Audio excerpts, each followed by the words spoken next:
আসবো স্যার। আরে রঘু, আয় বস।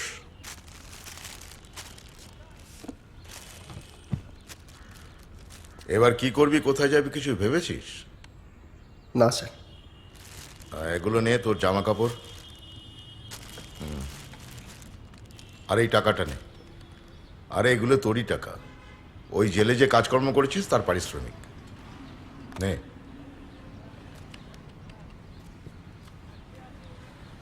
তুই যেদিন প্রথম দিন থেকে এখানে এসেছিস সেদিন থেকে তুই সবার সঙ্গে খুব ভালো ব্যবহার করেছিস, সবার কথা শুনে চলেছিস, ইনফ্যাক্ট পড়াশোনা করে ভালো রেজাল্টও করেছিস।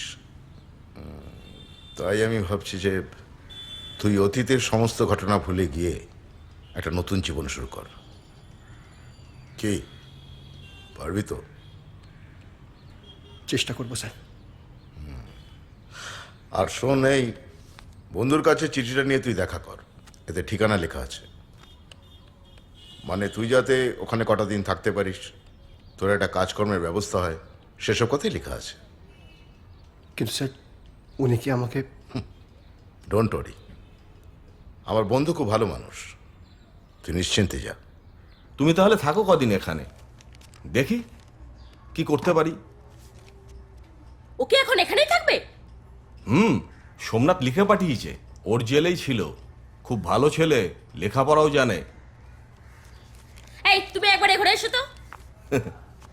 চাটা খাও, আমি আসছি। বাড়িটা কি ভারত সেবাশ্রম সংঘ পেয়েছো নাকি? এই সেদিন ওই ছেলেটা অতগুলো টাকা নিয়ে চলে গেল, তোমার কি লজ্জা করে না? আরে বাবা, ও সোমনাথের রেফারেন্সে এসেছে, ভালো ছেলে। তুমি ওকে এখানে রাখবে না, ব্যাস। ওই আসামিটা যদি এখানে থাকে আমি কিন্তু বুবাইকে নিয়ে চন্দননগর চলে যাবো, ব্যাস। দান ছত্র করেছে, যত সব।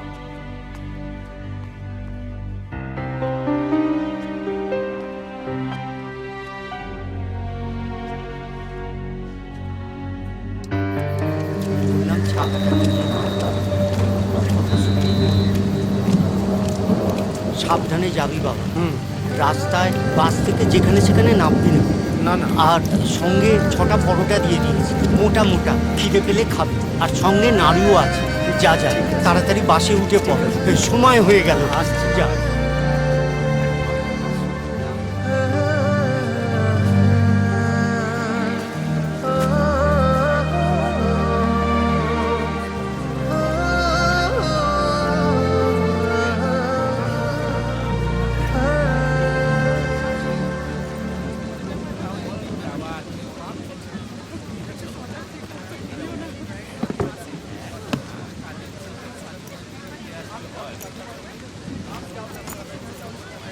দাদা, ওটা আমার সিট।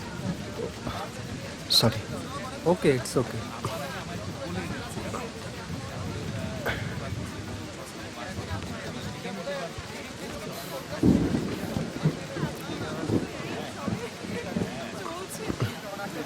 তোর ওই সার্টিফিকেটগুলো সমস্ত ওই লাল ফাইলের মধ্যে রয়েছে, বুঝলি? আর হ্যাঁ, বিশেষ প্রয়োজন না হলে অরিজিনালগুলো একদম বার করবি না। ঠিক আছে, সাবধানে আচ্ছা। থাকিস বাবা।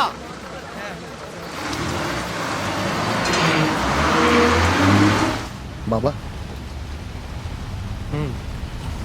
বাবা মা দুজনেই।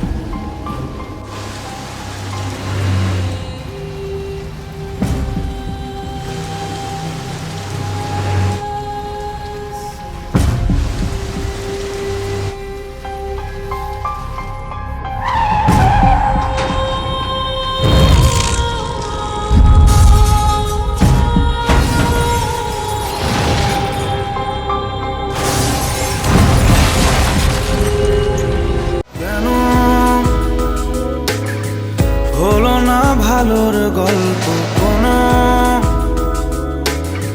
সময়ের এলো মুখ ফেরানো, ছোট্ট একটা ভুলের কাছে তাই হেরে যায় অকারণ।